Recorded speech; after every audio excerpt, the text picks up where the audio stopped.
Now then guys, how you doing? Thank you for joining me again. So today's episode then is all about the end of season awards and the transfer window. That is it as we look to push on in Europe. Now for me, the goal for next season has got to be get to the semi-finals of the Champions League. You know, the league now is a formality. Yes, it took to the final 3 games of the season for us to wrap that up. But there's no one anywhere near us. You know, Rangers and Celtic, no chance. Yes, points-wise, they were pretty close, but as far as talent goes, not there. I would like to get an invincible season in there as well, but, you know, we can't ask for too much. But yeah, let's have a look at the awards first. So the end of season review then, we can see we've got the treble again. Star signing this season was Albanos, absolutely. 8.75 million for Nacional. 24 starts, 31 goals, 10 assists. Basically, all of our signings this season have been decent, yes. Rosa went out on loan, but Hidalgo, great. Guilherme, Cesar, he come in, was a bit part player. Still got 23 games for us, though. Ayodele joined us in the January transfer window, and Ramirez, incredible player. Transfers out. We did let quite a few players move on. Obviously, Lamine moving on. Betrancourt, £59 million for Hannibal. Korolev, 34 million. You know, big money. Leon King, has he just gone from somewhere else? Why are we seeing him? Yes, 17.5 million, Leon King. Genuinely forgot we had him. But yeah, there you go. Leon King leaves. And then looking at our performance in the Premiership then. So we got a B-, finished first. 98% average home attendance at over 40,000 now. Kearney was the top goal scorer with 23 goals. Bossed it. In the Champions League, we got a B for that. Darryl Court, the top goal scorer there with 9 goals. In the Scottish Cup, B-. And in the Betfred Cup, B-. You can't do any more than win it, so I'm not really too sure why I didn't get an A. But the moments to remember, biggest win was a 9-0 victory over Kilmarnock. Match to remember was a 7-0 victory over Dundee, and the goal of the season was in the 5-1 victory over St Mirren, where Kearney scored a memorable goal as he dribbles from inside the St Mirren half before scoring a marvellous lob from 37 yards. What a boy. Club reputation-wise then, we're still continental at 4-star. That hasn't moved in this season. Finances-wise, broadcast revenue was down. It was 1.51 million this season compared to 4.17 last season. Competition prize money was down as well. From merchandise, we raised 6.34 million. 31,000 shirts sold. Kearney being a top seller, which I don't really blame them for that. You know, he's been on fire this season. So my best 11 for the season then was Let's in goal, Ramirez, Guilherme, Hidalgo, Manquato at the back with Ayodele and Lopez in the middle. I don't really agree. Obviously, this is just based on average rating wise. Hadidi and Doyle out wide with Kearney and Albanos up front. Guilherme, probably not. Taxanowski would be in there. And in the middle would be Jap, not Lopez. So manager awards then, I got the Scottish Football Writers Manager of the Year award. Player awards, fans player of the season was Juan. That does surprise us. Young player of the season was Adam Doyle. 24-year-old now, I wouldn't say he was the young player anymore. Signing of the season was Albanos. Goal of the season was Kearney, which you've spoken about. Top goal scorer was Carl Kearney with 38. And then most assists was Hadidi with 24. Most player of the match awards was 7 for Kearney. Highest average rating was Juan with a 7.6. That is a very good rating across the season. And most passes completed per 90 minutes was 45 by Harold Lopez. Record breakers, most goals scored in the match was Darryl Court with 4. And most assists in a season was Hadidi with 24 assists. In the competition awards, Hadidi was named African Midfielder of the Year, and Under-21 Footballer of the Year was Albanos. So we got 2 world players there. And the final comment from James McLean from 442 says it was a superb season for the Jambos as they claimed their 5th successive title. Yes, we did. So Hearts side of 2025, where now, you know, there's players like Kragul, Milosevic, Shalabar, Rina Motta, Raymond Hendricks, Stevie Centimar of Fiorentina. Been ruined in my opinion, but then he had a decent season. He scored 11 goals in that one. But we have had some really good players play for us. You know, Gorey, another one who's at Genoa. 35-year-old now, Gorey. As far as the seasonal performance goes, we had the best defensive record and we were aggressive and clinical going forward. Now, our XG were expected to be 115, but we got 144. Points we expected 94, and we got 103. And yeah, we finished first as expected. Club vision then, I don't really want to change any of that if I'm completely honest. We'll just do what to say. Squad dynamics, let's have a look at how we ended the season. So team cohesion excellent, club atmosphere very good, and managerial support's very good. As far as the top influencers go, surely there's nobody that opposes us, no one. One player has no real opinion of us, and that's Horribine. He's fickle, apparently. We've got no influential players. We've either got highly influential team leaders or just other players. End of season team meeting, we love this. Congratulations on winning the title. Let's do it again next season. That's exactly the sort of reaction I was after. As far as the Champions League goes, you know, let's reach the final. No. let's reach the latter stages. They're happy with that. And that is it. No more promises. They'll bugger off on the holidays. And we look at rebuilding the squad. So notable strengths for the team. Then is the team tends to mark well. Kearney's 23 strikes led everyone else in the competition. Notable weaknesses. There is some concern about the aerial ability amongst our goalkeepers. So the goalkeepers are the weak point. We know that Lietz, I don't really know what to do there because he's only 20-year-old and his stats are awesome. He's still a wonder kid. Potential ability is 5-star. At 5'9", now that does worry us. I realistically want a goalkeeper well over 6 foot. Injuries-wise, Van Ooyen, country mile away. 10 injuries this season. If he wasn't such a good player, he'd be out of there because he's another quality player. 24-year-old, somehow hasn't been fully capped by Holland. They must have some incredible player out on that side. Pre-season date, we'll go with that. Hearts training camp destination, where should we go? We've got the options of Austria, Germany, Australia, Spain, Portugal, Denmark. Let's go Portugal, confirm. A nice warm weather training camp. Bocelli wins Scottish Writers Manager of the Year. We spoke about that already and everybody's pleased for us. So, Kearney claims Scottish Player of the Year. Let's congratulate him on his award. Well done, lad. And he wins Scottish Football Writers Player of the Year as well. Kearney, and top goal scorer. He's had a decent season. Albanos is named Young Player of the Year. We'll love that. And Football Writers Young Player of the Year as well. And we've got players named in the Premier League season of the season. So Lietz in goal, Hidalgo at centre-back, and then Court and Kearney up front. Lots of Rangers players in there. Gustavo, a player that we've been looking at, we're never going to get him now. He's absolutely incredible, but they want like over £200 million for him. That is not going to happen. And then the Champions League final, Milan against Manchester United. So Milan, the team that knocked us out, got all the way to the final. Now we're cheering them on. We could do with them beating Manchester United, please, because then it doesn't make it as bad. Because like I said, Milan were a team that I thought we should have beat. They were just by far superior to us. They were really good across the two legs. So Milan against Manchester United, and Man United win in extra time. They scored a penalty on the 94th minute, which took it to extra time, and Milan lose out to United 2-1. So there you go. So as far as the Champions League review goes, we were actually the biggest overachievers. I will take that all day, that they think we overachieved by getting to the quarterfinals. But like I say, Milan were just too good for us across those two legs. So for me then, I think we need to look at now obviously strengthening the team. I'm going to now go out scouting and see what we can find. And you'll join me before the first game of the season where we'll talk through the ins and outs of the transfer window. Right then guys, so we're back at the first game of the season against Dundee United, and we've had one hell of a pre-season. We'll just go through that first. 6-0 victory against Heerenveen, 11-0 against Roda, 12-0 against them, and then 5-1 against Olympique Lyon. So very, very good pre-season. Financially, we're in a really good place. We've got £232 million in the bank, and our overall balance is now £190 million.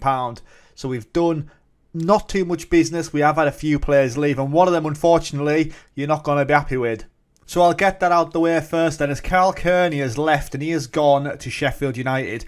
Now, he was our most outstanding player last season, won many accolades. He had one more year left on his contract and he didn't want to renew it, and I was worried that we were going to let him go for nothing. Yes, look at the state of him. He's an absolutely incredible player. He's still not fully capped by England, and that's a little bit of a concern that he is that good. I would imagine he'll be capped shortly, but he wasn't capped for us anyway. So we let him go for £54 million after he scored 23 goals for us last season. He's gone to Sheffield United. Nobody really wanted to match it. Leeds United come in with like an £18 million offer. Manchester City, £21 million. But yeah, he went for them, £125 million. So Kearney has gone.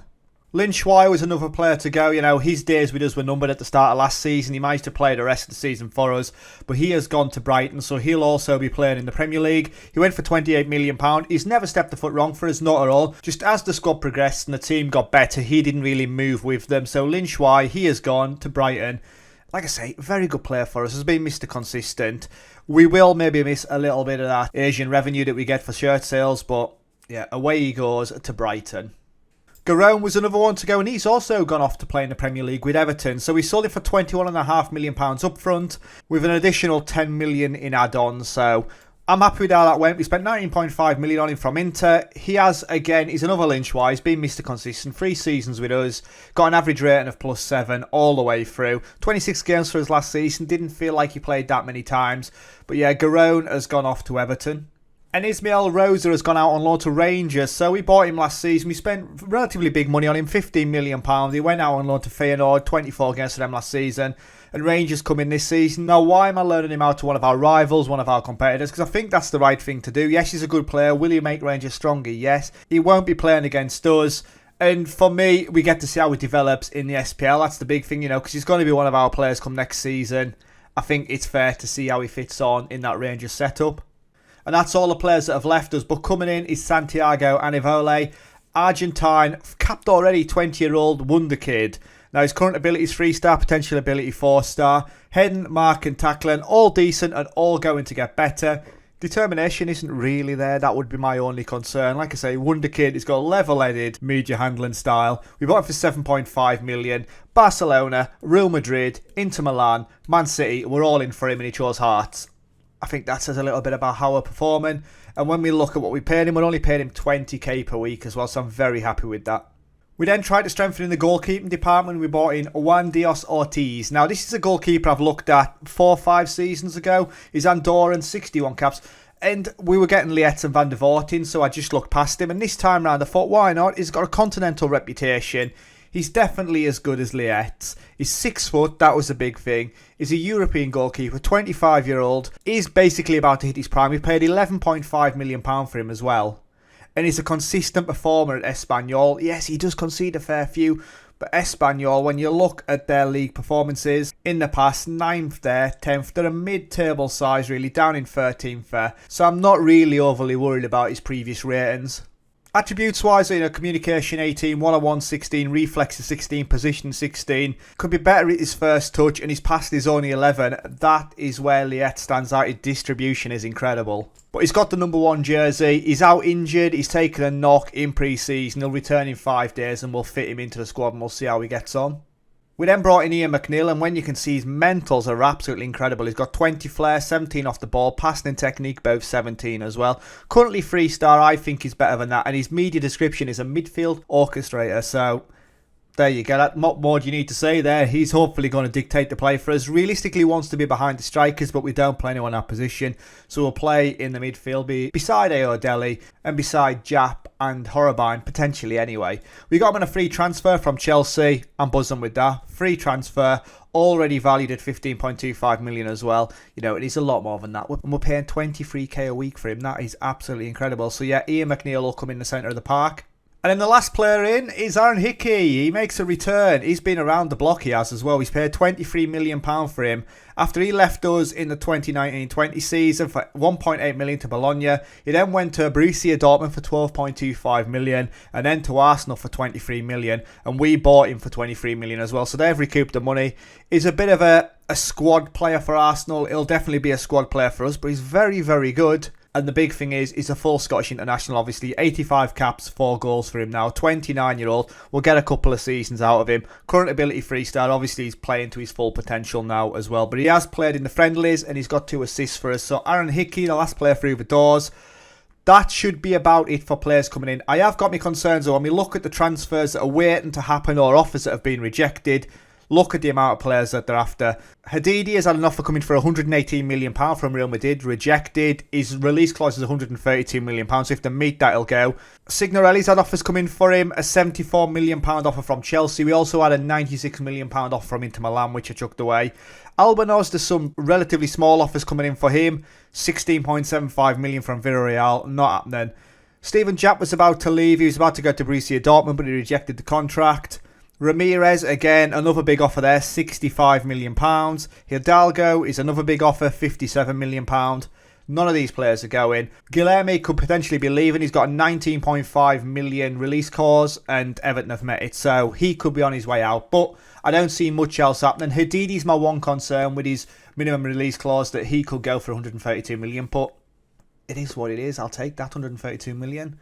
We have got Dusak who can play out there, and in fairness, I'll probably look at getting another player in as well. Also, while we're talking about players on the wide areas, Willy Van Ooyen is injured again. He's out for 2 to 5 weeks with sprained knee ligaments. One absolute boy.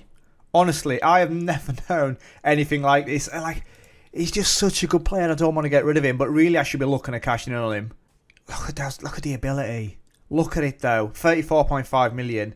No wonder he doesn't play for Holland. I think I mentioned that earlier on in the episode, why he's not fully capped. That'll be why, because he's made of glass. He really is.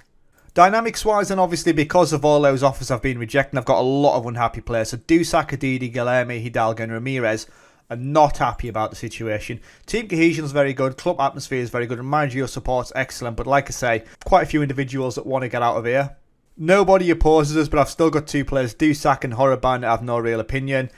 Ortiz, Ballatieri and McNeil have dropped into the influential player slot, and Wanquato, Dalcourt and Doyle are my team leaders. Squad depth-wise then, we're absolutely stacked up top. We don't need to say much about that, that always has been the case. And at the back now, we've got 4-star players as a bare minimum all the way across the back. So Ramirez out left, Hidalgo in the middle, and Wanquato and Hidalgo out wide. Lietz and Ortiz in the goal. We've now got 2 quality goalkeepers again. But yeah, we are stacked. Absolutely stacked. This team just gets better and better. I don't think, bar the loss of Kearney maybe, that we've really let any of the talented players go this season.